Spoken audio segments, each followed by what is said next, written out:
ఈ ఒకే వెనుక ఒకే దేశం అనేది స్థానిక సమస్యలకి ఇంకేం విలువ లేకుండా పోద్ది, రాష్ట్ర సమస్యలకి ఏం విలువ లేకుండా పోద్ది.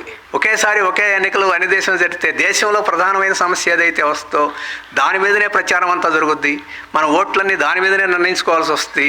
ఇక స్థానిక విలువలకి, స్థానిక అంశాలకి, ఒక రాష్ట్రంలో రాష్ట్రానికి ఎన్నికలు జరుగుతున్న అసెంబ్లీలో ఏం సమస్యలు ముందుకు రావాలి? ఆంధ్రప్రదేశ్ అసెంబ్లీ జరిగితే అమరావతి ముఖ్యమైన సమస్య కావాలి, పోలవరం ముఖ్యమైన సమస్య కావాలి, అలాగే ప్రాంతీయ అభివృద్ధికి సంబంధించిన ముఖ్యమైన సమస్య కావాలి, స్పెషల్ స్టేటస్ ముఖ్యమైన సమస్య కావాలి. అవుద్ది సహజంగా. రేపు ఒకే ఎన్నిక ఒకటైతే ఈ సమస్యలన్నీ పోతాయి. మళ్ళాంటి వాళ్ళు మాట్లాడతారు తప్ప ఎవడు మాట్లాడే పరిస్థితి లేదు. ఇంకా 370 కామన్ సివిల్ కోడ్, కాశ్మీరు, ఈ సమస్యలు, ఇట్లాంటి సమస్యలన్నీ ముందుకు వచ్చి వాటి మీద మీరు నిర్ణయాలు తీసుకోవాలని చెప్పేసి ఒత్తిడి మన మీద పెరుగుద్ది.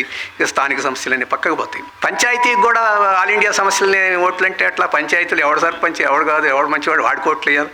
ఈ రాష్ట్రంలో ఎవరి ఓటుకు వస్తాడో వాడికి ఓట్లు వేయాలి. ఇక అఖిల భారత స్థాయిలో ఓటుంటే డబ్బులు ఉన్నాడు, మీడియా వాడి చేతుల్లో ఉన్నాడు, టీవీలు వాడి చేతుల్లో ఉన్నవాళ్ళు, వాళ్ళు ప్రధానమైన ప్రచారం చేస్తారు. అందుకని ఈ వైవిధ్యానికి, ఈ సమస్యలకి విలువ లేకుండా పోద్ది. అందుకని ఇది మంచిది కాదు.